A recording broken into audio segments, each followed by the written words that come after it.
For those of you that are just tuning in, this is the second team captains meeting for the 2020 Baker to Vegas race. My name's Tony Adler. I'm the race coordinator for the race this year. And we welcome you all. This morning, right at about 8 o'clock, for the last 4 hours, we had a new team captain seminar where we had, let's say, 50 or 60 people here, all brand new team captains, for a good lesson on how to put your team together. That was actually live streamed, that seminar, and you are still able to view that from the website. So even though it's a long series, at some point, as a regular team captain, I would go back and view that seminar because there was some really good information that was passed around. We started out with the communications part of it, and then we had four very experienced team captains up here doing a back and forth question and answer period with everyone present, and a lot of good information was exchanged. So I would encourage you all to go back and look at that seminar at some point.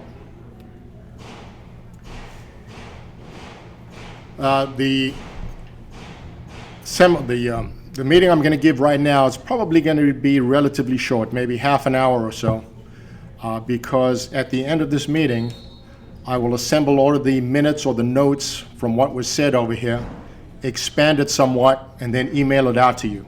And you should have that probably by Friday or Monday of next week with some additional information. Update on the number of teams. It ebbs and flows quite a bit. We had 3 teams drop out yesterday, which opened up a gap for a few others. And right now, if we include everyone that was on that wait list, which I think we did, we're at right around 313 teams. It's a huge jump from where we were last year. So we're up a lot of teams. I think we started with 284 teams, up to 313. It's a big jump. Through the course of the next few months, we do expect that to cut back a little bit as teams, we're at the high number right now, but teams will figure out that they're unable to make it for one reason or another and will drop out of the race. So the best guess estimate is somewhere between 300 and 305 teams for the 2020 race. As you all know, the deadline for the entry fee was today, December the 4th. And I've had a mad scramble of people calling in, scared that they're going to be bumped off the race list. And I can assure you that if you've had the check postmarked today, or if you've called in and wanted to use a credit card, don't panic. We will accept your payment if you're on that list already. The entry fee is $2,200. If you look on the website, it'll tell you the location to send the check to, who to make it out to, and I would ask that in the bottom of the check on the memo line, please put your team number, because it's very hard to be able to tell what team you are if you don't do that. Can't just go by a name. So please make sure that you have the team number somewhere on the check or on a piece of paper that's folded over the check, that we know know who to give credit to. For those of you that are on the bubble, trying to make sure that you have a team, and for one reason or another that you have to drop out of the race, here's the refund schedule. You still have up until the end of the month, December 31st, where you will get all of your money back. All $2,200 of the money will be refunded to you.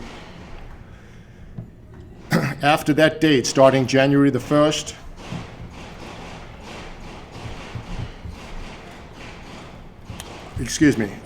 from January 2nd to February the 5th, that's when you start losing part of that $2,200. So from that date, January 2nd through February 5th, you'll only get $1,200 back. From February the 6th through March the 4th, if you have to drop out there, $900 back. Then March the 5th through March the 27th, you'll only get $700 back. Anything after March the 7th, there's no refund. Now, If by chance that you're all in the game all the way up into, say, middle of March, and you've picked up your T-shirts and then drop out, if you don't return those T-shirts, there's a $350 fund that'll come off of that entry fee as well. So make sure that if for some reason or another that you drop out of the race, you've got to return all of those T-shirts that you picked up. Reservations at the Rio Hotel. The host hotel this year is the Rio. The new finish line is at the Rio. The code that we've used in the past to book hotel rooms, there is no code this year. The discount itself is what you see on the website. So if you go to the website, look under the hotel reservations, that is the discounted rate.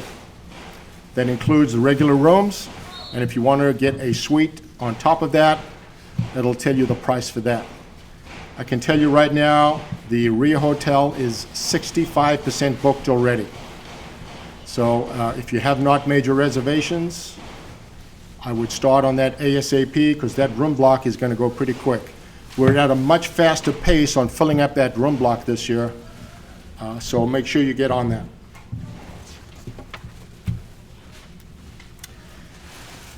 I got a request, three items that we are looking for, and this all pertains to the award ceremony on that Sunday afternoon. We're looking for a person that can sing the national anthem.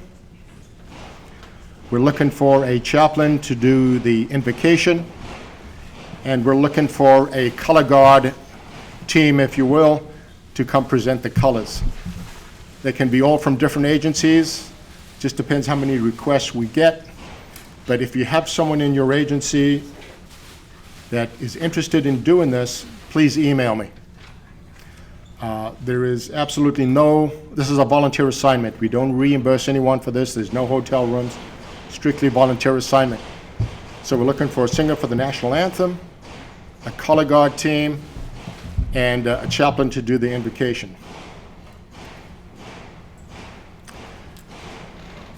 The next item I'll get to are due dates. As we make the preparations, as you make your preparations, on the race side, we make our preparations too. And most of the major due dates we have come up in February. And I'm going to give them to you right now so you can start preparing for them. And the first one we're going to deal with are T-shirts. The deadline for the T-shirt order, February the 5th. February the 5th. Reason we need to do this right about that time is we have to get our order into the manufacturer to get those T-shirts back in time. So please make every effort you can to get it in by February 5th. I don't want to have to guess your T-shirt sizes and submit it. Every team in the race gets 25 T-shirts. Figure 20 for your runners. You have at least 5 alternates. And those are the race T-shirts. They kind of a tan color T-shirt. Pat, could you give me a T-shirt, please? And so we have 20 of those T-shirts, 5 for your alternates. And if you want to purchase additional T-shirts, not only for your team, but for regular merchandise, we have that as well. So it's a regular T-shirt. I'll try to display it right here real fast. And with the B2V logo on the front, every team gets 25 of those.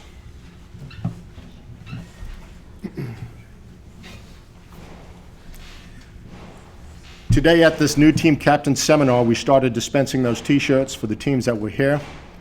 A lot of them, I'd say maybe a handful picked up, but there's only really 2 opportunities, maybe 3 opportunities for you to pick up these T-shirts. The first one is January the 8th at the next team captains meeting, which will be a live in-person meeting up here at the Academy. We'll have an opportunity to do that. Please get on the website. Under the team captain form, team captain button, scroll down to the T-shirt form, fill that out with the appropriate sizes. It'll add it up to 25 automatically. Hit the submit button and it comes directly to me. We'll have it on file, assemble the T-shirts ready for you at the next team captains meeting on January the 8th. But take note, the deadline I said is February the 5th for the t-shirts. Once you submit that order, we're not going to make any changes in the sizes until the team captains meeting in Las Vegas on that Friday evening. It's just too hard for us to try and make the swaps and get the right sizes out to everybody. So by February the 5th, we'll submit the last order for the t-shirts at the team captains meeting on Friday evening in Las Vegas. Should there be any sizes that are left over that people want to switch out, that'll be the time to do it. So it'll probably be about 7 o'clock in the evening in Las Vegas to make those switches for sizes.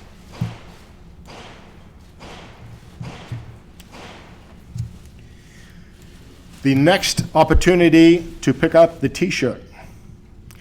The February meeting is a live stream only, just like it is right now. No one in attendance, although I do have a few people here. At some point in February, even though there's no in-person meeting, I will select a date for the local teams to come on by and pick up your t-shirts. So that'll be another opportunity. I'm not sure whether I will do it during the week or do it on the weekend, make it a little bit easier for people because there's less traffic. But in February at some point, I'll make a date for you or someone from your team or some representative from your agency, I don't care who it is, to come on by and get those t-shirts in February. The last opportunity to pick up the t-shirt will be in that March meeting.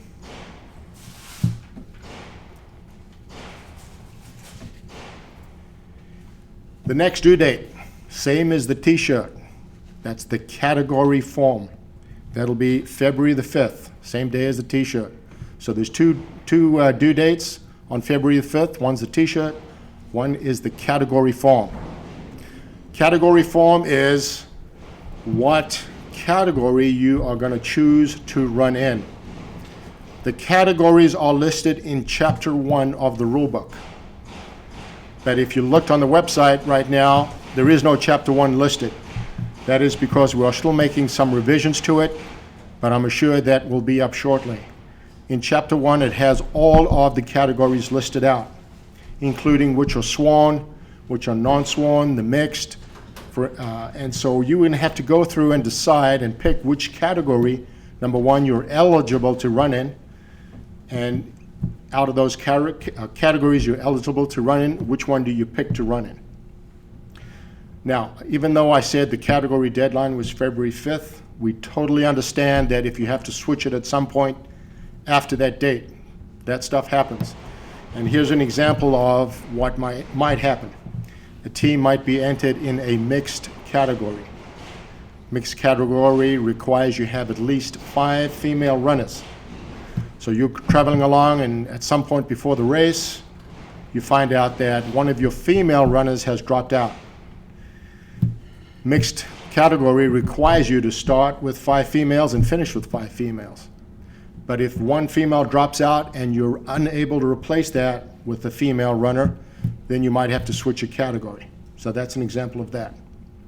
So we understand that categories change. They might change all the way up until the race. We don't want to do that by any stretch of the imagination. It's very hard on us to do. But we understand if you absolutely have to do it. What tends to happen when you change the categories, though, is at some point we have to order the awards.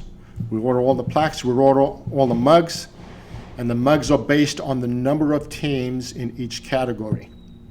So at some point, if a team drops out of that category, it displaces that mug, or the mugs that's being awarded, it displaces that in a disproportionate manner. And so that's the reason we don't like to change categories. If you absolutely have to, we understand and we will do that.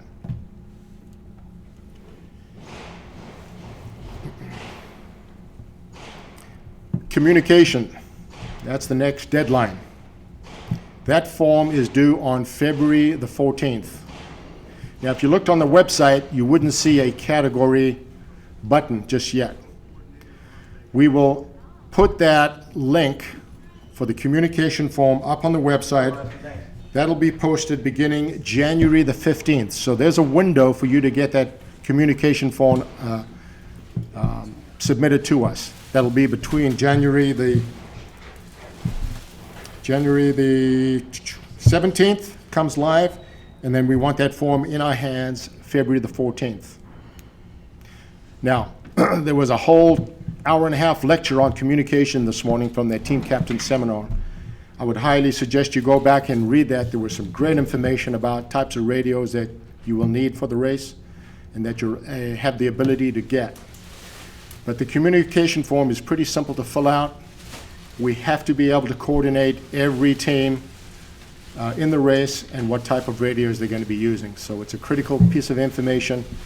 Again, on January the 17th, I will email you the link for that communication form, and it should also be available on the website on that date. That form will not come directly to me. That'll go directly to the communication coordinator. His name's Jeff Lee. Next form, due in February. This is also a biggie. February the 19th, volunteer form. Volunteer. Every team in the race supplies to us one race volunteer. And that volunteer is put to work normally at one of the exchange points. It's anywhere from an 8 to 12-hour shift, depending on which exchange point it's at. And it could be starting from the beginning in the morning or the middle of the night. It varies. And the way this works is the date that you paid your entry fee gives you preference to where your volunteer assignment or where your volunteer will work. So we've had a number of teams pay the first couple of weeks. The registration was open.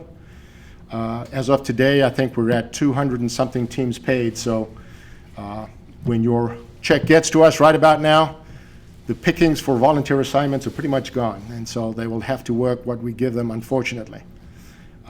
Some people like those 2 o'clock in the morning at the top of the mountain in the middle of the snowstorm. Some people like that. But when we get all that information, assemble it, figure out who the volunteers are, at what stages they're going to be assigned, we will email both team captains and the volunteer of your particular assignment. It's a tedious task. Just imagine sending out 300 different emails to all of these different people. So get that in February the 19th, volunteer form deadline.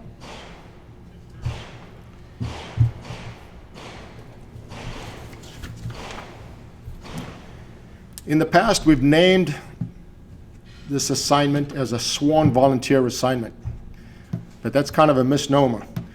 Your volunteer does not have to be sworn. We would prefer it because at least we've got some grip on them if they don't show up to their assignment. But it doesn't relieve you of picking a reliable person to show up to that assignment. Failure to show of that volunteer to their assignment is a DQ for your team out of the race. So make sure the person you pick is reliable, a hard worker, and willing to do what's asked of them when they get to that assignment. Likewise, if they show up late or if they leave early, that's grounds for a penalty. Not a DQ, but just as bad.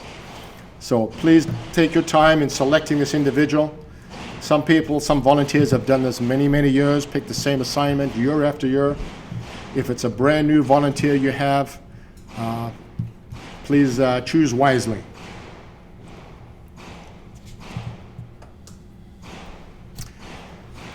At this point, there's some other volunteers that you're going to have to start thinking about. And the ones I'm thinking about off the top of my head, obviously you're going to need a lot of support. Some critical ones are your follow vehicle drivers and personnel inside that follow vehicle. Again, today in today's seminar, we covered that extensively on the best ways to do that, on how many of these team captains have different teams of follow vehicle personnel assigned just to that specific task of driving. And so go back and take a look at that and see how they do it. Might give you some new ideas, some fresh ideas on how to staff your follow vehicle personnel.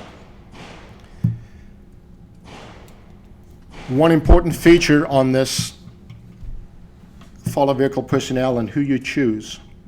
You know, the main job of the follow vehicle personnel is to protect the runner, because you're following directly behind the runner, as well as give aid to that runner in the terms of water, encouragement, support, monitor the runner, make sure they're doing okay, and make sure that if something does go wrong, or in a worst case scenario, the runner goes down, that these people, the follow vehicle people, have the calm, have the sense, have hopefully some experience to be able to deal with that. And sometimes that's tough to do when you bring in civilians in from the outside and they're not sworn officers that deal with these type of scenarios during your normal line of, your normal duties. So if you can, staff your follow vehicles with sworn personnel, all the better.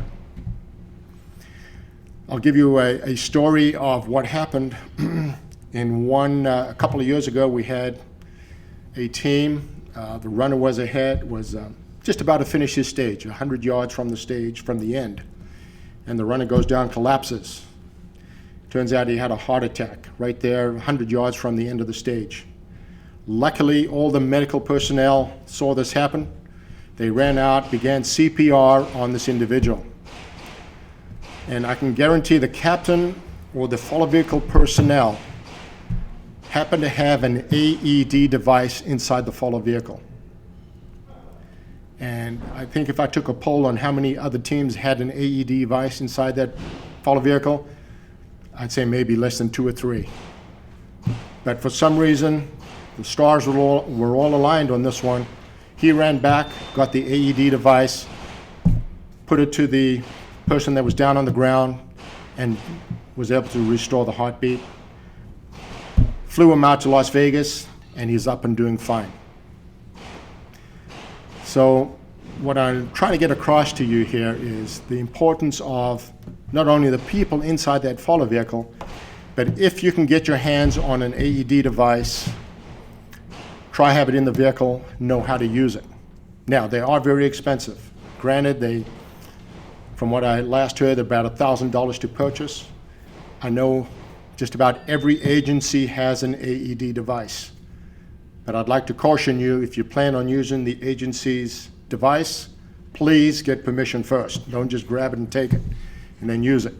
Okay, we don't want anyone to get into any trouble. But if you're able to get it, I'd strongly encourage you to try get one. Make sure all of your follow vehicle personnel know how to use it if you have one in there, all the different teams, because they are going to swap out the follow vehicle drivers. Something good to have, food for thought. Next item, the runner bibs. All of you know, every runner in the race has a running bib in the front and one in the back with your team number on it.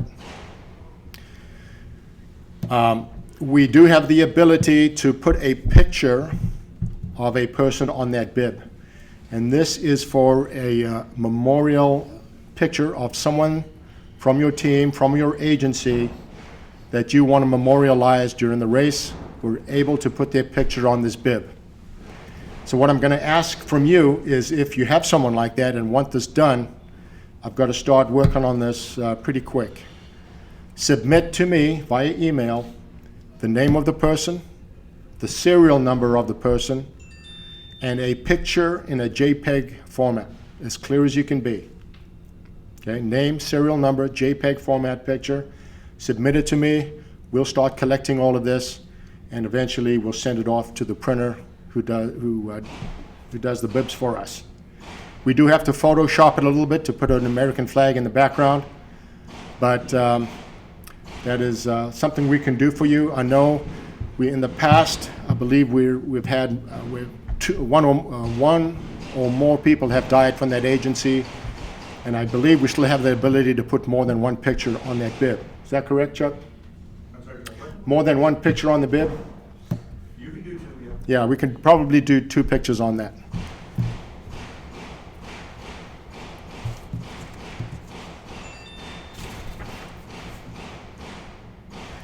In addition to this memorial, at the award ceremony on Sunday evening, LAPRAC does a presentation, a memorial presentation of all police officers or personnel that have passed away this last year. If you want that to be part of the awards program, you go on the website and look for the Memorial Show button. Click on that and fill out the appropriate information, and it'll be included on the awards at the awards ceremony, where they do quite a show for that.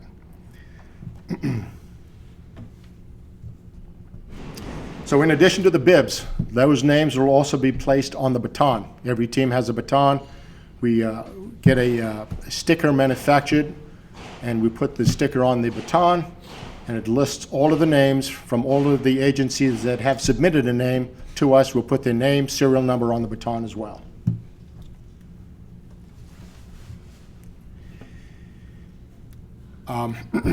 We have,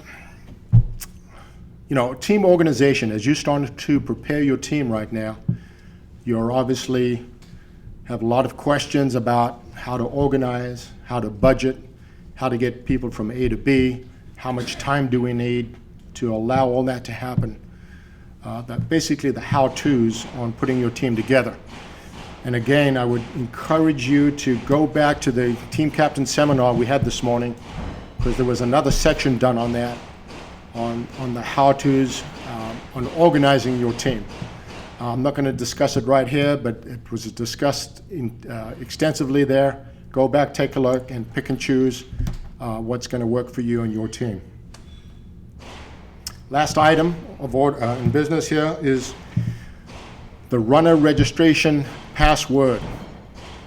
A number of you have been calling me, when am I going to get my password? Some of you didn't even know what the password was used for, so I'll tell you right now when we need it and what it's used for.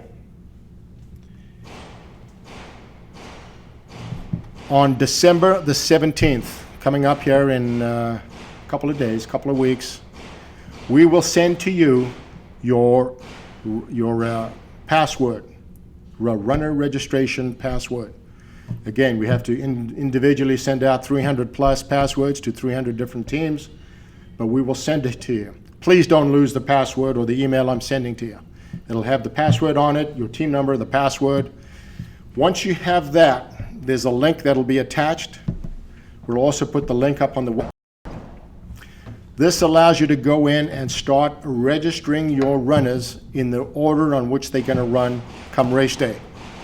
You'll see numbers 1 through 20. If you know which runners are going to be running those leg assignments, start filling that in. And believe me, I know you're going to have multiple changes between now and then, but start filling that form out. So, and we will know if there's nothing in there other than your name and your name and your team number. At least I've known that you've gone in there and at least looked at it. If I see it's totally blank and you haven't started working on that, come January or so, we're going to give you another big reminder, probably a phone call to start working on that. You'll be able to change your team runner order all the way up until the Monday before the race. So you'll have plenty of time to change it. What we require on there is the last name of the runner, followed by the first initial of the first name. Okay, that's all we need, except for one of the stages, and that'll be explained in there.